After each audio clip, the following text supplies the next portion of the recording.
Alright, so welcome back to Pac Man Maze Madness. We're gonna head into Mummy Dearest, but we're gonna get the time trial first.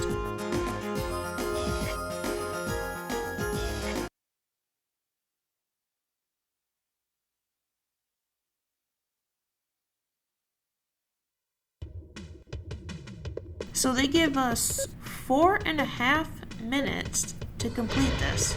There's a lot of TNT blocks around here, so that's probably the main reason why. And luckily, killing all the enemies gives us some extra time, but not much. That's why the clocks are the best way to go.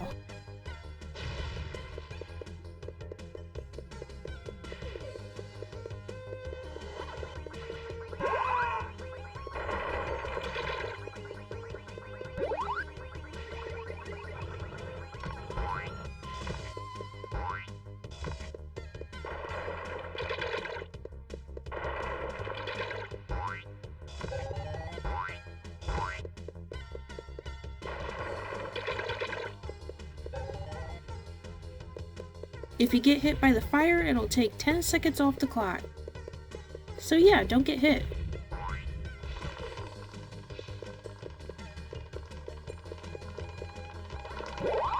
Holy crap! So you get way more points from killing this thing from behind. Oops. Little mistakes like that can cost time.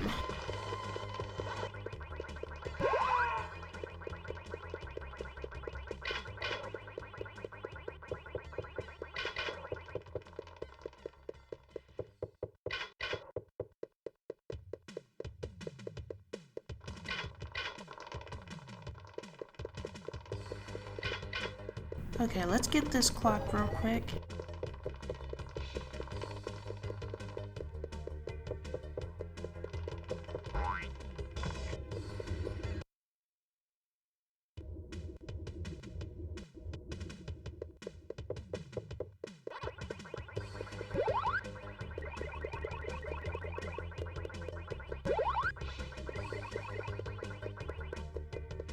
We just push this in and move forward. Don't have to worry about anything else other than completing this on time. Waiting on these carpets during a time trial is pretty annoying.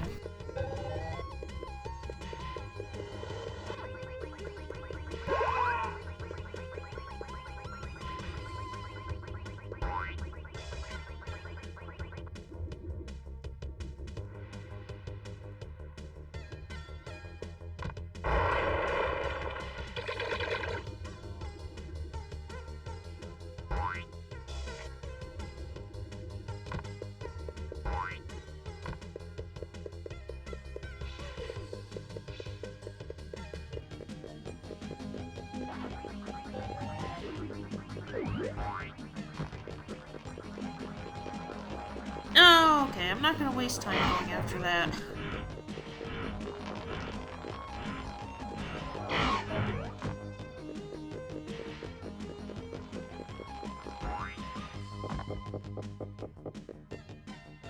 And now we have to wait around on this slow-ass mummy, which takes forever to move, but if it hits you, it takes time away.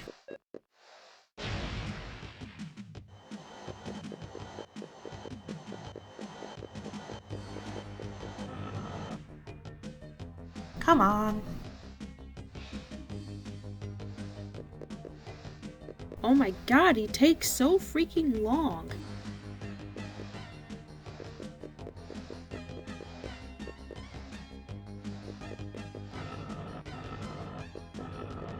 Oh, and now I gotta push this TNT right next to it.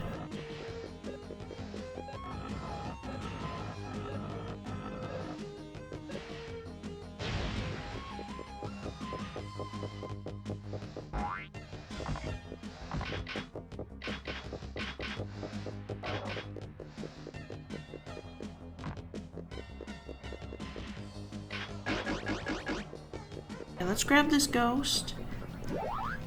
A few extra seconds is better than none.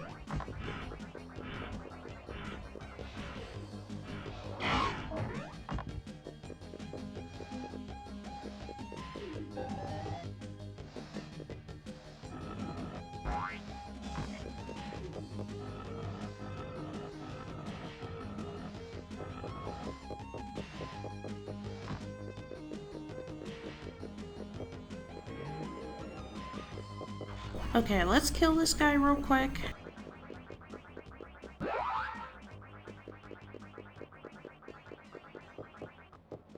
Then we'll drag that TNT down.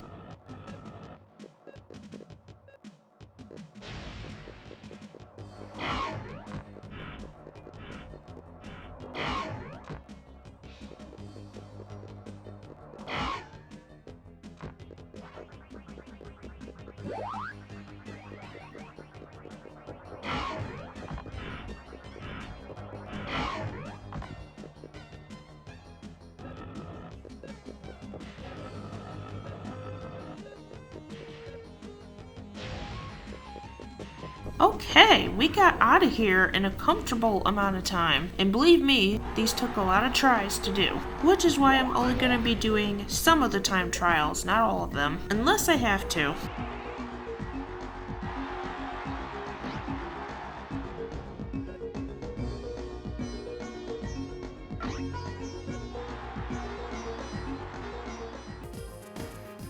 Okay, we're gonna head back into Mummy Dearest once again to go after all of the fruits.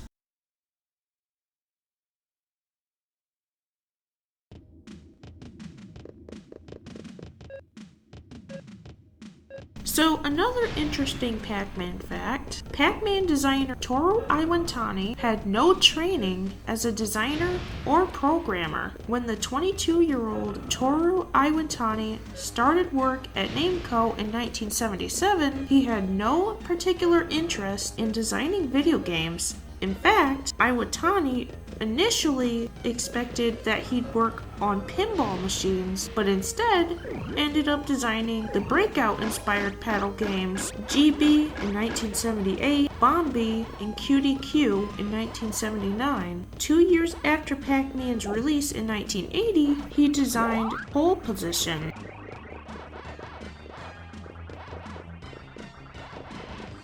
Another interesting Pac Man fact, Pac Man was designed as a response to shooting games like Space Invaders. Japanese arcades of the late 1970s and early 1980s were dark, masculine places full of space shooting games, inspired by the success of Space Invaders, including Namco's own enormously successful Galaxian. In response, Iwatani began thinking about a concept which ran counter to those games. All the computer games available at the time were the violent type, war games and Space Invader types, Iwatani said in 1986. There were no games that everyone could enjoy, and especially none for women. I wanted to come up with a comical game women could enjoy.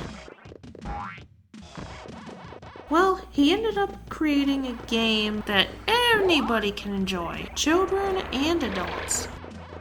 Which is good because I'm pretty sure that back then, people thought girls couldn't play video games. But as a female gamer myself, I've had the best of both worlds. Yes, I had Barbies, dolls, things like that, but I also had video games. And I didn't have to share very much, so I had a pretty good childhood.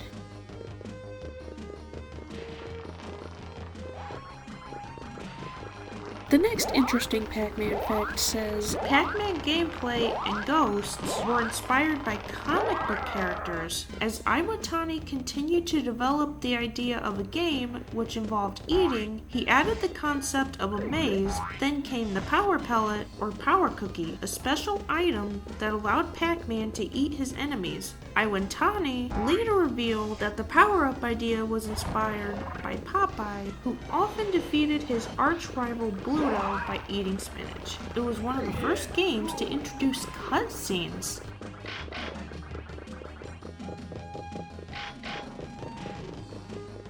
Pac-Man's action is occasionally interspersed with simple cartoon-like interludes where an enormous Pac-Man chases a terrified ghost across the screen. Iwatani dubbed these coffee breaks and imagined them as a means of enticing players to chomp their way to the next scene. Iwatani's programmers initially resisted the idea, arguing that the interludes added little to the game, but Iwatani ultimately won the battle.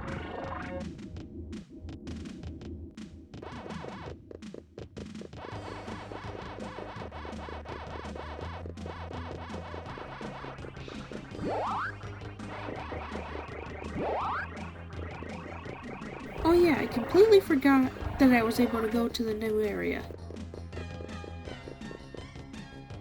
So let's get rid of these TNTs first. 20 seconds for both of these?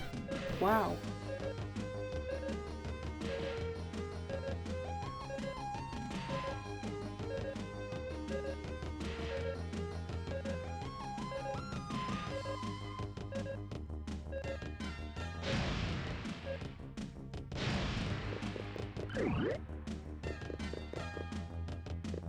Okay, let's reset these again. Push this one here. And push this one up.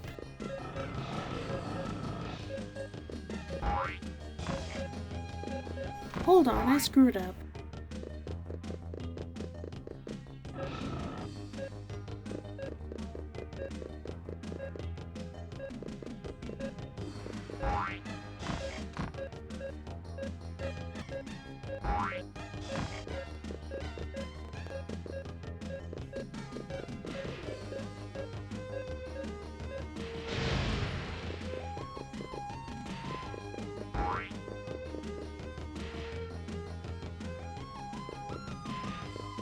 Okay, I think I figured it out now.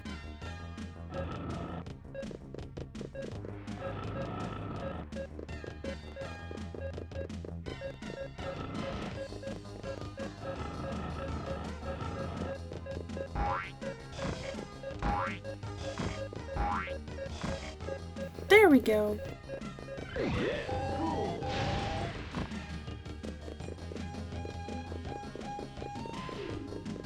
Okay, that's all there was to that little section, so let's move forward.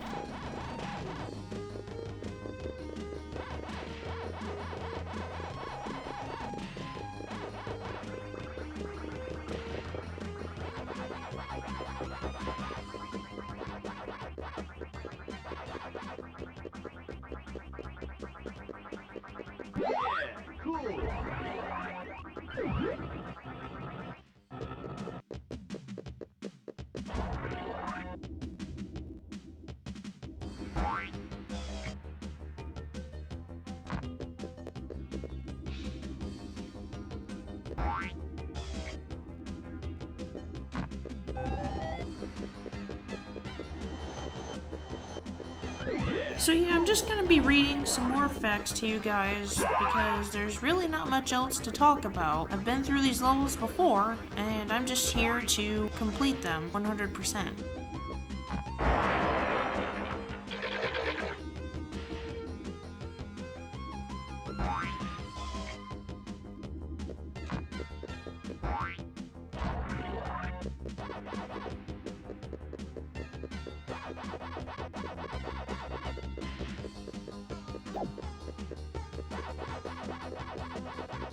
The next one says, the game would be nothing without its enemy AI. Although Iwatani was the creative force behind Pac Man, bringing the game to life fell to a team of 4 staff, including programmer Shigeo Funicki and sound designer Toshio Kai. Sorry if I butcher these names.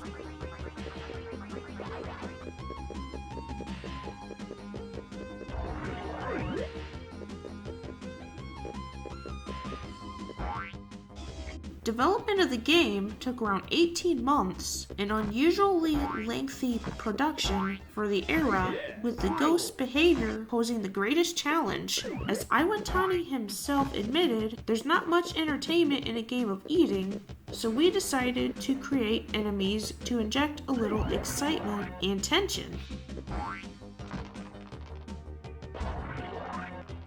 I kind of agree with that because without an enemy in a game, then it just becomes kind of boring. And you don't really have a purpose of beating the game, really.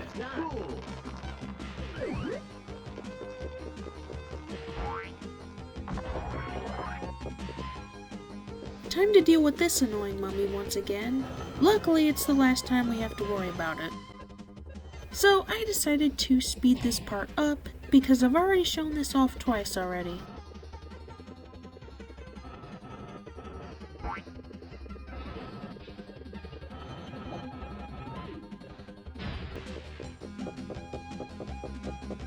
One of the most ingenious aspects of Pac-Man is that each ghost behaves differently. One simply chases the player, two try to attack Pac-Man from the front, while the fourth will chase and then abruptly change course. It was tricky because the monster movements are quite complex, Iwatani said. This is the heart of the game. The AI in this game impressed me to this day.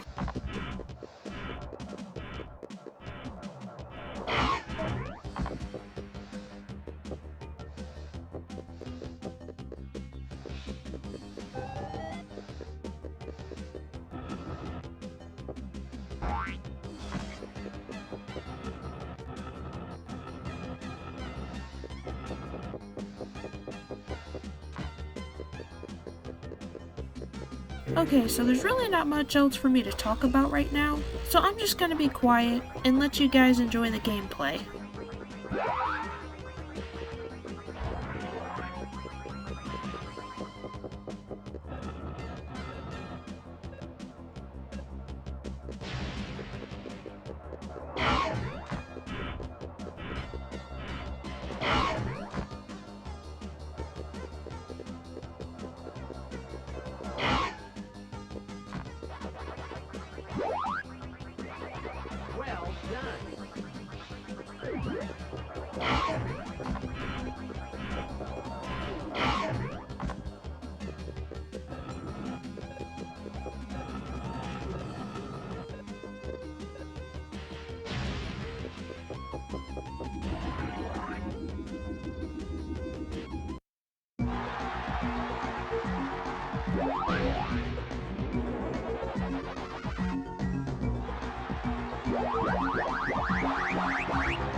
Alright, that'll be the end of this video. I hope you guys enjoyed. I will see you guys in the next one. Bye!